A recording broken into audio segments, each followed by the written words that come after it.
Real talk mi ha. Ay lamog kasuko, sulti lang mig tinuod. Wala gig ko nakabasa sa Biblia na mag Holy Week ta. O wala po na gitudlo ni Kristo nga mag Holy Week. O wala po na buhata sa mga apostolis nga mag Holy Week. Mao nay klaro. So pagtulunan sa yawa ang dili sugo sa Dios. Pagkahuyang ining presentasyon aning atong higalang tagag liman kag kung di daw kuno mabasa sa Biblia, ang usa ka pagtulunan iya daw kuno na sa yawa na kamoy unang maiguan na. Ngano man kay dili baya mabasa sa Biblia og never gitudlo sa mga apostol na kung di mabasa dili tinuod. Wala kay mabasa sa balaang kasulatan nga niingon ang Ginoong Jesucristo kapag dili mabasa sa Biblia ayaw ninyong tuuhi. So therefore, kanang inyong pagsulti nga kung di mabasa, di tinuod or iya sa yawa, kamura ang naigo. Nga naman kay nagtudlo og nagtuo og butang nga dili gitawag og mabasa. Now, concerning Holy Week, mabasa ba sa Biblia ang tawag ining Holy Week or kanang celebration nga sama sa ato ang gitawag og celebration karon? Kana nga klase nga pangutana na sa mga taong way hanaw concerning sa process sa usa ka gitawag og written ug usa ka practices nga handed down from one generation to another generation. Nga naman, una, parabag sa Old Testament ba, nahitabo na ang event. Then after sa gitawag og sa event, nahitabo ang pagpasapasa sa ilang paghandom pinaagi sa pagpractice nila, nga gihandom nila ang mga panghitabo at the time sa dihang gipagawa sila from Egypt hangtod sa gitawag og Kanaan.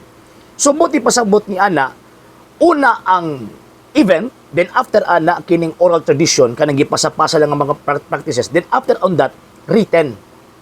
Mao pud na sa gitawag og Semana Santa. Kanang Semana Santa, it is only a celebration or tawag ining oral celebration or oral tradition na din gipasapasa ang maong gitawag og paghandom after nahitabo ang event.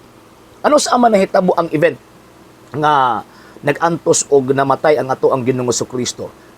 Nahitabo ang tawag ining event ni adtong tuig 33. Then after on that, ang written nahitabo siya sugod sa 52 AD hangtod sa 99 AD. Even gani ang gospel na sulat mga around in between sa 60 to 70 AD. So buti pasabot the fact nga ilahang gitawag og gisulat, detalyado nila nga gisulti kung unsay nahitabo adtong pagkamatay o pag-antos sa atong Ginoong Jesucristo. So sa ilang kasing-kasing, sa ilang una-una, ilang gihandom to. Dili lang sila makapractice publicly, nga naman kay at that time, after, 5 years after namatay si Ginoong Jesucristo, nagkatibulaag na ang mga apostol, nga naman kay ang pinakauna nag-launch og persecution, mauman ang mga Hudyo. O so na pag-practice publicly? Nga ilang gihandom ang tawag ining kamatay ni Kristo, pinaagi, parihan ng paghandom ito karon, nga din anang panahon na persecuted man sila, pamatiyon man sila, pangdakpon man sila. So diha palang daan, makita nato ba kining atong higala, way hanaw sa kasaysayan sa gitawag og Kristyanidad for the first 300 years. Number 2 point. Diha lang sila nahitabo nga nakapractice sila publicly after na na-convert si Emperor Constantine. Nga naman kay tungod abtong balaod nga Edict of Milan, gitolerate ang Kristyanismo diha sa tibuok Roman Empire. Kay sa first 300 years, ang unang milutos mga Hudyo, pagkahuman sunod ang mga Romano. Katong Romanong Imperyo, katong paganong Roma, dili Romano Katoliko ha. Kay maguna-una na po sa Romano Katoliko. Kuya ra ba na sila basta kiling-kiling ice cream na. So so ang unang milutos mga Hudyo, pagkahuman ni sunod kining paganong Romano. Then pagkahuman ana, tungod kay giluto sila, illegal sila for the first 300 years. So again, magtago-tago sila. So saan na pag-celebrate? O saan na pag-commemorate? Diha ra sila ni celebrate, diha lang sila ni commemorate publicly after nga na-issue ang Edict of Tolerance katong Edict of Milan. Unya ang pinaka-known ana nga nag-celebrate kini si Bishop Athanasius, Bishop of Alexandria. Unya ka na si Bishop Athanasius Manggod, di man na sila mo celebrate kung dili handed down nga practices. Kanang gipasa-pasa ba ilahan ang tawag ini na receive. First, ang ilang term ang ginagamit ana a Great Week or the Great Week. Kung diin gihandom ang kaluwasan. Hangtod nga gitawag siya og tawag ining Holy Week. Ang question, dautan ba ang paghandom sa kamatayon ni Kristo? Dautan ba ang paghandom sa gitawag og pag-angto sa tuang Ginoong Kristo? Hebrews chapter 13 verse 7. Usa may gisulti sa balaang kasulatan, hinumdumi ninyo ang mga pangulo kaniadto nga nagkinabuhi, namatay tungod sa pagtuo. Si Kristo pangulo sa tanang pangulo, obispo sa tanang obispo. So therefore kinahanglan siyang handumon. So usa sa mga paghandumon kana magtinga magtawag anang magtunganga lang, magpitok-pitok lang mata, dili na aginay tawag ining practices, actions. So mao ni puntos, mga sir, mga ug nga atong higala nga gitawag og taga pagbasa sa lagi og kasaysayan sa gitawag og mga Kristiyano, una ka gitawag og muputak. Kay kanang prinsipyo ninyo kung di mabasa di tinuod kamay inyo man na. Kung kinsa gani ang nagtudlo, kinsa gani ang gitudluan, katong teaching nga gitudlo dito sa iyahang tawag gitudluan, katong gitudluan niya mao to ang subject sa teaching. Kami dili man na among tudlo o teaching ng sula eskriptura.